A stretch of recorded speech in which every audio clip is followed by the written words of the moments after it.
in that scenario, I sense tones of fear. It's all about not being a failure. It's not actually about love of your craft or what you enjoy. Pretty early in my science career, I learned that there are certain people who are just ambitious. They just like to win. And I used to joke around, it's not polite, but I used to go, we should all just tell that person that like the new cool thing is like trying to understand the biology of like, and I would say like feces or something. And they'd probably work on it. And they'd be like, yeah, it's like the greatest thing, because they actually don't care what they're working on. For them, it's just the hunt.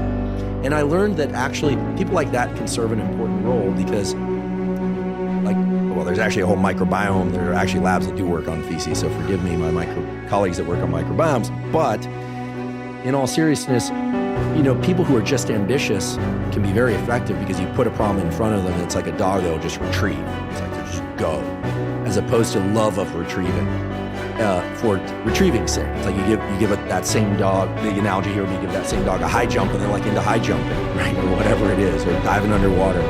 But I think of people more like animals and more like different dog species. Like as your case was with music, particular music, and communities, or an example of shopping for the pants and that experience of like the first time you tap into something, it really feels kind of unique to you. You're like, there's something here. To be able to find work that includes that, but also is hard and also allows you to evolve over time. I mean, I think that's the real gift that I think most people are seeking. And of course, there's no shortcut to that except perhaps one, which is to be able to sense the difference between ambition and, there's no better word for it, let's just call it what it is, which is love. Like I love this. And the reason I think that love is so powerful, and here I'm sounding like Lex Friedman, but I don't mean interrelational love. I mean like sort of the being able to sense what that feels like, is that I do believe that it allows us to tap into an enormous number of things that fear alone and ambition alone and just being a hard driving person alone will not allow us to tap into. Things like adaptiveness, creativity, and I think there's a really obvious reason for it, which is that the one thing we know about our species is that we want to make more of ourselves and to take good care of ourselves. Whether or not everyone has kids or not is irrelevant. The point is that every species not only wants to do that, but need to do that. And the feeling of love is really what allows us to be adaptable. I don't think there's anything that trains up adaptability as much as being around kids. You just have to be adaptable, right? Because one moment they're up, then they're down, then they're disappointed. So, you shared a really important story about loss of somebody that clearly loved the community he worked in. It wasn't just that you guys loved him; it's that he loved you guys. And I think that being able to tap into these feelings of love for things, for people, and for experiences, I think is so critical. And, I don't meditate much these days, but I have heard of this like love and kindness meditation, and it always sounds so soft to me. I was thinking like, gosh, what am I supposed to do then? Float, like levitate at the end and like wear a, or whatever it's called. I don't know what's the thing. But my friend, who I'm fortunate to call a friend, not trying to name drop here, but I'm very fortunate to call Rick Rubin, the music producer, a friend. And he was the one who started turning me on to different forms of meditation, as I mentioned before, and this idea that there are forms of meditation which put us in touch with what he calls the source. Now, this is really getting a little mystical, but I think this all maps back to the same thing, which is that there are sources of dopamine and other neurotransmitters in us that give us kind of a superpower to adapt to anything.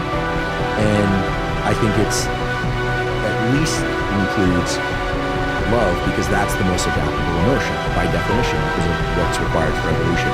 So the question is, in yourself and in your observation of people that you work with, did you ever sense that just being hard driving was it was great, but it was limiting?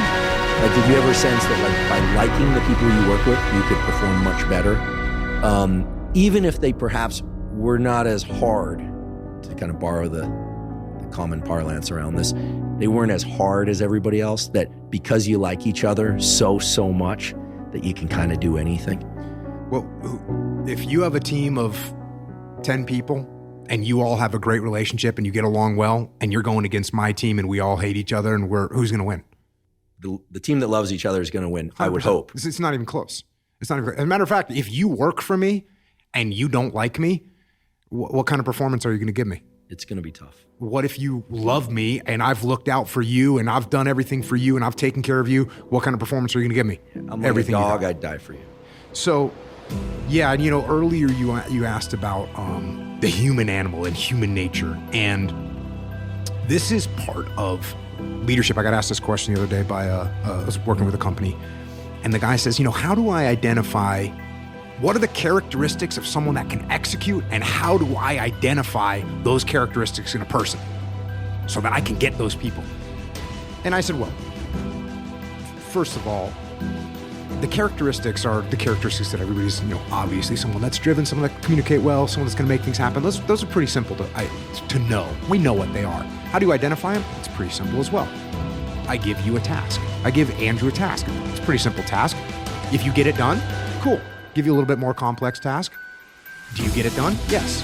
I give the same task to Fred. He doesn't get it done. He comes back with a bunch of questions. He slow rolls it. You've got all kinds of excuses and problems. I give you an even more complex task. You come back, you get it done. And then I'm going to realize, okay, Andrew's the guy that makes things happen. He's a guy that can actually execute.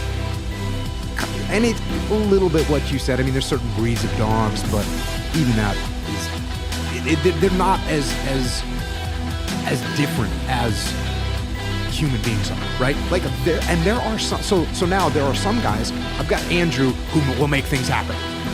Here's the problem with Andrew. When I say, hey, Andrew, here's this nebulous idea that I have. Can you turn this into a reality? And you're like, where do I start?